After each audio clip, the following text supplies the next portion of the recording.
Sastra channel நேயர்களுக்கு நமஸ்காரம். அனுதினம் ஆனந்தம் நிகழ்ச்சியில் உங்கள் அனைவரையும் சந்திப்பதில் மிக்க மகிழ்ச்சி.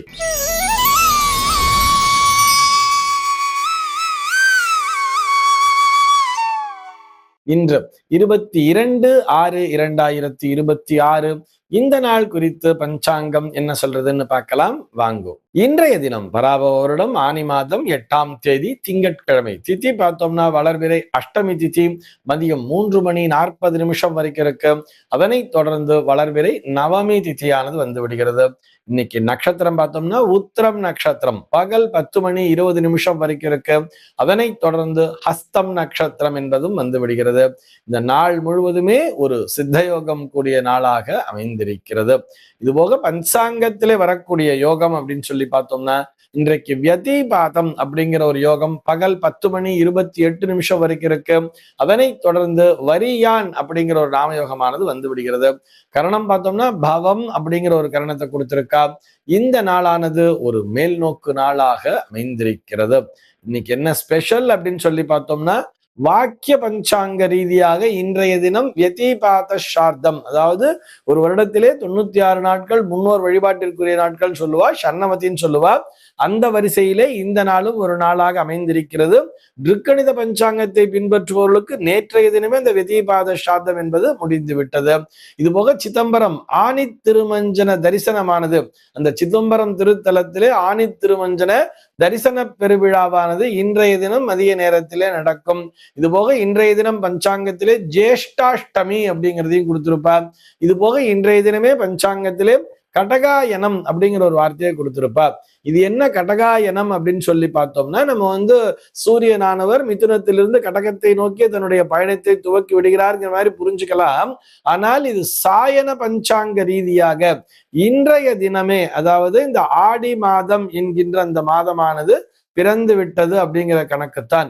இதைத்தான் மேலை ஜோதிடர்கள் பார்த்தோம்னா வெஸ்டர்ன் அஸ்ட்ராலஜி பிரகாரம் இன்றைய தினமே அந்த சூரியனானவர் கேன்சர் அப்படின்னு சொல்லப்படக்கூடிய அந்த கடகராசிக்குள்ளே நுழைந்து விடுகிறார்.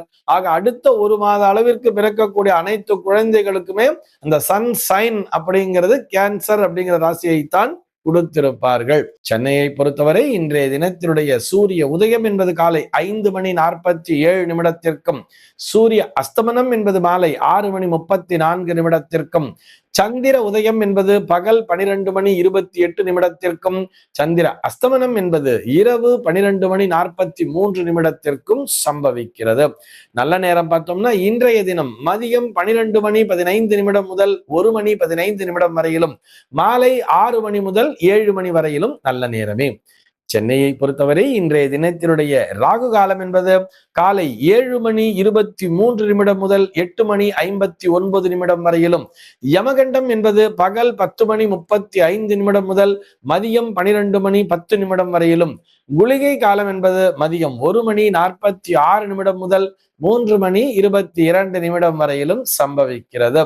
தினாந்தம் பார்த்தோம்னா இன்றைய தினம் இரவு 1:35 கொடுத்திருக்கா. சூலம் பார்த்தோம்னா இன்றைக்கு கிழக்கே சூலம் காலை 9:12 வரையில் அந்த சூல தோஷம் என்பது உண்டு. அதற்குரிய பரிகாரமாக தயிர் அறிந்துவிட்டு கிழக்கு திசையை நோக்கி பயணிக்கலாம் அப்படிங்கிறதையும் சொல்லி இருக்கா. இன்றைய தினத்தினுடைய ஆன்மீக தகவலாக, இதை ஆன்மீக தகவல் அப்படின்னு சொல்றதை விட ஜோதிட தகவல் அப்படின்னு தான் சொல்லணும். மூர்த்தி அப்படிங்கிற ஒரு நேயர் கேள்வி கேட்டிருக்கார். அவருடைய கேள்வி என்னன்னு சொல்லி பார்த்தோம்னா, ஜாதகத்திலே எந்த கிரகம் வலிமையாக இருக்க வேண்டும் அப்படிங்கிறது தான் அவருடைய கேள்வியாக அமைந்திருக்கிறது. பொதுவாக அவருடைய ஜாதகத்தை பார்த்தோன்னே நல்ல ஜாதகம், இது ஒரு ஸ்ட்ராங்கான ஹாரோஸ்கோப்னு சொல்லுவா இல்லையா, அதற்கு எந்த கிரகமானது வலிமையோடு இருக்க வேண்டும் என்பதுதான் அவருடைய கேள்வியாக அமைந்திருக்கிறது. அதாவது நம்முடைய லக்னம் பாவகம் என்பதுதான் நம்முடைய விதியை தீர்மானிக்க கூடியது. இந்த விதி மதி கதி அப்படின்னு சொல்லுவா. விதி அப்படின்னு சொன்னா நம்முடைய லக்ன பாவகம். அந்த லக்னாதிபதி என்பவர் வலிமையுடன் இருக்க வேண்டும். இதுதான் ஃபர்ஸ்ட் பாயிண்ட். அதாவது லக்னாதிபதிங்கிறவர் 9 கிரகத்திலே இந்த ராகு கேத்துக்களை தவிர மற்ற இருக்கக்கூடிய 7 கிரகங்களுமே லக்னாதிபதியாக வரக்கூடிய வாய்ப்பு என்பது உண்டு. சிம்ம லக்னம் அப்படின்னு சொன்னா சூரியன் அதிபதியாக இருப்பார். கடக லக்னம்னு சொன்னா சந்திரன் அதிபதியாக இருப்பார். மேஷ விருச்சிகத்திற்கு செவ்வாய் அதிபதி, ரிஷப துலாத்திற்கு அதிபதி யாருன்னு சொல்லி பார்த்தோம்னா சுக்கிரன், அதே மாதிரி மிதுனம் கன்னிக்கு அதிபதி யாருன்னு சொல்லி பார்த்தோம்னா அது புதன், மகர கும்பத்திற்கு அதிபதி யாருன்னு சொல்லி பார்த்தோம்னா அது சனி, தனுசுக்கும் மீனத்துக்கும் அதிபதி யாருன்னு சொல்லி பார்த்தோம்னா அது குரு. ஆக இந்த எந்த லக்னத்திலே பிறந்திருக்கிறோமோ அந்த லக்னாதிபதியானவர் வலிமை பெற்று அமர்ந்திருந்தாலே, வலிமை பெற்று அப்படின்னு சொன்னா ஒரு நல்ல பாவகம் சொன்னோம் இல்லையா, நல்ல பாவகம் சொன்னா 1, 4, 7, 10 அல்லது 5, 9 அப்படின்னு சொல்லுவா. கேந்திர திரிகோண ஸ்தானங்கள் அல்லது 2, 11 என்று அழைக்கப்படக்கூடிய தனலாப ஸ்தானங்களிலே அமர்ந்திருந்தால் அது ஒரு வலிமையான ஜாதகம், நல்ல ஜாதகம் அப்படின்னு எடுத்துக்கலாம். ஆக லக்னாதிபதி என்பவர் தான் வலுப்பெற்றிருக்க வேண்டும். சரி, மாறாக இப்ப லக்னாதிபதி போய் ஒரு 12ல உட்காந்துட்டான்னு வச்சுக்குமே, ஒரு 6, 8, 12 அல்லது ஒரு 3ஆம் பாவகத்திலோ அமர்ந்திருக்கிறார் அப்படிங்கிற மாதிரி வந்துட்டா கூட உடனே நமக்கு கஷ்டம் அப்படிங்கிற மாதிரி யோசிக்க கூடாது. லக்னத்திலேயே ஏதாவது ஒரு கிரகம் என்பது அமர்ந்திருந்தால் அதுவும் உங்களுக்கு வலிமையான கிரகம்தான். லக்னத்திலே எந்த கிரகம் அமர்ந்திருக்கிறதோ அது வலிமையை தந்துவிடும். மாற லக்னத்துல பார்த்தோம்னா இப்ப கேத்துங்கிற கிரகம் உட்கார்ந்து இருக்கு சார் சொன்னா அந்த கேத்துவினுடைய வலிமையை பெற்றிருக்க போகிறோம், கேத்துவினுடைய தன்மையை பெற்றிருக்க போகிறோம். கேத்துவினுடைய தன்மைன்னு சொன்னா ஒரு பற்றற்ற நிலைன்னு சொல்லுவா தெரியுமா, அந்த மாதிரி ஒரு நிலைக்கு வந்தாலும் எது மேலேயுமே ஆசை இல்லைன்னா நமக்கு எல்லாமே நல்லபடியா தானே கிடைக்கும் அப்படிங்கிற ஒரு விஷயம் இருக்கு இல்லையா. ஆக எல்லா கிரகங்களுமே நல்ல கிரகங்கள் தான். எது வலிமையாக இருக்க வேண்டும் சொன்னால் லக்ன பாவகம் என்பது வலிமையாக இருக்க வேண்டும். சார் எனக்கு லக்னத்திலேயே எந்த கிரகமும் இல்லை, லக்னாதிபதியும் 12ல போய் உட்காந்துட்டாரு சொன்னா இப்பொழுதுதான் நமக்கு மெயினான விஷயம். அடுத்தது எங்க போறான்னு சொல்லி பார்த்தோம்னா விதி அப்படிங்கிற ஒரு விஷயம் சரியில்லைன்னு சொன்னா விதியை மதியால் வெல்லலாம் சொல்லி தெரியுமா. மதினா என்ன அர்த்தம்? சந்திரன் என்பதை குறிக்கிறது. அந்த சந்திரன் என்கின்ற கிரகம் வலிமையாக இருக்க வேண்டும். சந்திரன் ஒரு வலிமையான பாவகத்திலே அமர்ந்திருந்தாலே போதுமானது. ஏன் சொல்றோம் சொன்னா அந்த சந்திரனைத்தான் மனோகாரகன் என்று அழைக்கிறார்கள்.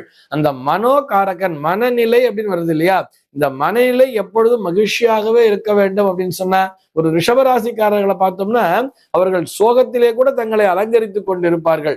ஒரு மரண வீட்டிற்கு போறோம், ஒரு துக்க வீட்டுக்கு போறோம்னு சொன்னா கூட அங்க ஒரு அலங்காரத்தோட தான் போவா. பார்த்துருப்போம் நம்ம நிறைய பேரை.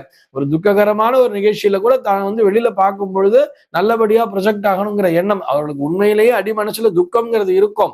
ஆழ் மனசுல துக்கம் இருந்தா கூட அதையும் தாண்டி நம்ம மற்றவர்கள் கண்ணுக்கு பளிச்சுன்னு இருக்கணுங்கிற எண்ணம் தங்களையும் அறியாமல் அந்த ரிஷபராசிக்காரர்களிடத்திலே அதிகமாக இருக்கும். குறிப்பாக அந்த ரோகிணி நட்சத்திரம் என்று வரும் பொழுது இப்படி ஏன் சொல்றோம் அப்படின்னு சொன்னா ரோகிணி என்பது சந்திரனுடைய நட்சத்திரம்.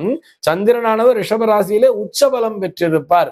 ஆக அந்த மனம் என்பது இருக்கிறது அல்லவா, அந்த மனம் என்பது வலிமை பெற வேண்டும் என்று சொன்னால் சந்திரன் என்கின்ற கிரகம் வலிமையாக இருந்தால் கூட போதுமானது.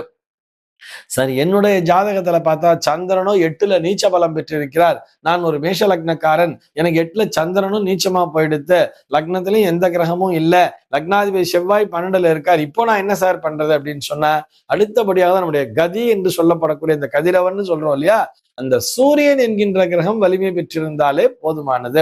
இந்த சூரியன் தான் நம்முடைய ஆன்ம காரகன் அப்படின்னு சொல்றார். அந்த சூரியன் என்கின்ற கிரகம் நல்லபடியாக ஒரு வலிமையான இடத்திலே அமர்ந்திருந்தால் கூட நம்மால் இந்த அத்தனை சூழலையும் கடந்து வந்து விட முடியும் அப்படின்னு சொல்றோம். ஆக ஜாதகத்திலே எந்த கிரகம் வலிமையாக இருக்க வேண்டும் சொன்ன முதலிலே லக்னாதிபதி அல்லது லக்னத்திலே இருக்கக்கூடிய கிரகம், அதனைத் தொடர்ந்து சந்திரன் நம்முடைய ராசின்னு சொல்றோம் இல்லையா, சந்திரன் எந்த ராசி மண்டலத்திலே இருக்கிறாரோ அதுதான் நம்முடைய ஜென்ம ராசியாகவே பார்க்கப்படுகிறது. சந்திரன் எந்த நட்சத்திர காலிலே சஞ்சரித்து கொண்டிருக்கும் பொழுது நாம் பிறந்தோமோ அதுதான் நம்முடைய ஜென்ம நட்சத்திரமாகவே பார்க்கப்படுகிறது. ஏன்னு சொன்னா சந்திரனைத்தான் நாம் மனோகாரகர் என்று தீர்மானிக்கிறோம். நம்முடைய மனம் எப்படி செயல்படும் என்பதை சந்திரனை கொண்டுதான் தீர்மானிக்கிறோம். ஆக சந்திரன் என்கின்ற கிரகம் வலிமை பெற்றிருக்க வேண்டும். மூன்றாவதாக பார்த்தோம்னா சூரியன் என்கின்ற கிரகம் உங்களுடைய ஜாதகத்திலே வலுப்பெற்றிருந்தாலும் எல்லா விதமான இடர்களையும் தாண்டிவிட முடியும். இந்த தகவலோடு இன்றைய தினம் உங்களிடமிருந்து நான் விடைபெற்றுக் கொள்கிறேன். மீண்டும் உங்கள் அனைவரையும் நாளைய தினம் ஒரு புதிய தகவலோடு சந்திக்கிறேன். அன்பர்கள் அனைவருக்கும் அனுதினமும் ஆனந்தமாய் அமைய பிரார்த்திக்கிறேன்.